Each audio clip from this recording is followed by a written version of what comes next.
Bismillahirrahmanirrahim. Assalamualaikum warahmatullahi wabarakatuh. Abu Ja'far al-Mansur memanggil seorang ulama yang zuhud dan luas ilmunya, yaitu Sufyan Ats-Tsauri, untuk diangkat menjadi hakim di salah satu provinsi. Setelah Sufyan Ats-Tsauri ada di hadapannya, Al-Mansur menyampaikan keinginannya untuk mengangkat ulama zuhud ini menjadi hakim di suatu provinsi. Tetapi Sufyan Ats-Tsauri menolaknya. Berulang kali Al-Mansur mendesaknya, tetapi ulama karismatik ini tetap menolaknya hingga Al-Mansur mengancamnya. Kalau begitu kami akan membunuhmu. Sufyan Ats-Tsauri pun menjawab, lakukan sesukamu. Kemudian Al-Mansur berteriak memanggil para petugasnya untuk menyiapkan pedang dan alas penampung darah agar darahnya tidak berseceran. Lalu mereka pun memenuhi permintaannya. Melihat keseriusan ini, Sufyan Ats-Tsauri pun berkata, wahai khalifah, beri waktu kepadaku sampai besok pagi. Aku akan datang kepadamu dengan memakai baju hakim. Di malam itu pun Sufyan Ats-Tsauri melarikan diri dari Kufah. Setelah mendengar berita pelarian ini, Al-Mansur marah dan memerintahkan para gubernurnya untuk mencari dan menangkapnya hidup atau mati. Sufyan Ats-Tsauri pergi ke Yaman. Di tengah perjalanan, ia memerlukan uang lalu bekerja sebagai penjaga kebun. Setelah beberapa pekan, pemilik kebun datang dan bertanya, apakah rutab Kufah, yaitu jenis kurma, lebih baik dari rutab kita? Tanya pemilik kebun. Sufyan pun menjawab, aku belum pernah mencicipi rutab kalian. Pemilik kebun kaget. Subhanallah, semua orang besar dan kecil, bahkan keledai memakan rutab karena saking banyaknya. Tetapi kamu belum pernah mencicipinya. Kenapa kamu tidak memakannya padahal kamu bekerja di kebun ini? Sufyan pun menjawab, karena kamu belum mengizinkannya. Aku tidak ingin memasukkan sesuatu yang haram ke dalam perutku. Pemilik kebun heran dengan sifat waroknya dan mengiranya hanya berpura-pura. Ia pun lalu bertanya, apakah kamu berpura-pura warok? Demi Allah, memangnya kamu Sufyan Ats-Tsauri?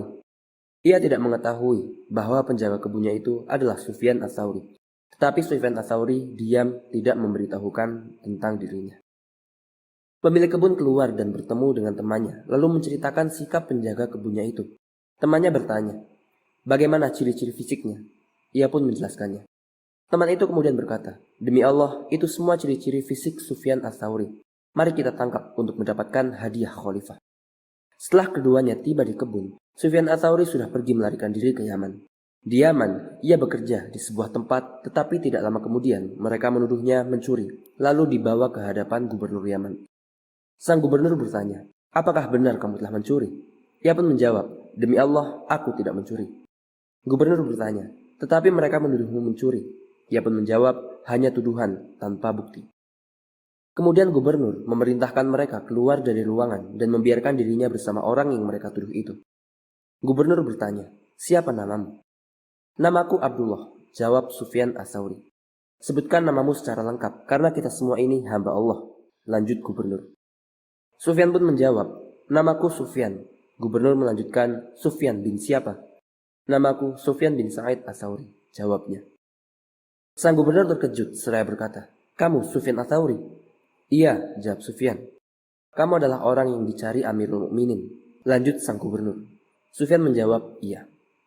Sang gubernur meneruskan, kamu orang yang melarikan diri dari Abu Ja'far al-Mansur. Sufyan menjawab, iya. Kemudian gubernur bertanya lagi, kamu orang yang menolak diangkat menjadi hakim. Sufyan pun menjawab, iya. Kamu buronan berhadiah? Tanya gubernur. Sufyan menjawab, iya. Di sini gubernur menundukkan kepala sejenak, kemudian mengangkatnya seraya berkata, wahai hamba Allah, tinggallah di Yaman sesukamu dan pergilah sesukamu. Demi Allah, sekiranya kamu bersembunyi di bawah kakiku, pasti aku tidak akan pernah mengangkatnya darimu. Setelah itu Sufyan Ats-Tsauri pergi ke Mekah. Mendengar keberadaan Sufyan Ats-Tsauri di Mekah, Al-Mansur pun mengutus para intelnya bersamaan dengan musim haji dan berpesan, tangkap dia dan ikat di papan kayu. Kemudian gantung di pintu Masjidil Haram, sehingga aku datang untuk membunuhnya dan melampiaskan kemarahanku kepadanya. Para intel itu pun masuk ke Masjidil Haram sambil berteriak mengumumkan, siapa yang bisa menunjukkan keberadaan Sufyan Ats-Tsauri. Saat itu, Sufyan Ats-Tsauri sedang dikerumuni para ulama yang tengah mendengarkan kajiannya. Setelah mendengar teriakan tersebut, para ulama itu berkata kepada Imam Sufyan Ats-Tsauri, wahai Abu Abdullah, jangan memberitahukan agar kami tidak dibunuh bersamamu. Imam Sufyan Ats-Tsauri pun bangkit mendekati Ka'bah, lalu mengangkat kedua tangannya seraya mengulang-ulang doa ini. Ya Allah, aku bersumpah kepadamu, janganlah engkau mengizinkan Abu Ja'far untuk memasuki kota Mekah. Doa ini langsung dikabulkan oleh Allah. Malaikat maut pun mencabut nyawa Abu Ja'far saat ia berada di perbatasan Mekah. Akhirnya Abu Ja'far dibawa masuk ke Mekah dalam keadaan terbujur sebagai seorang jenazah.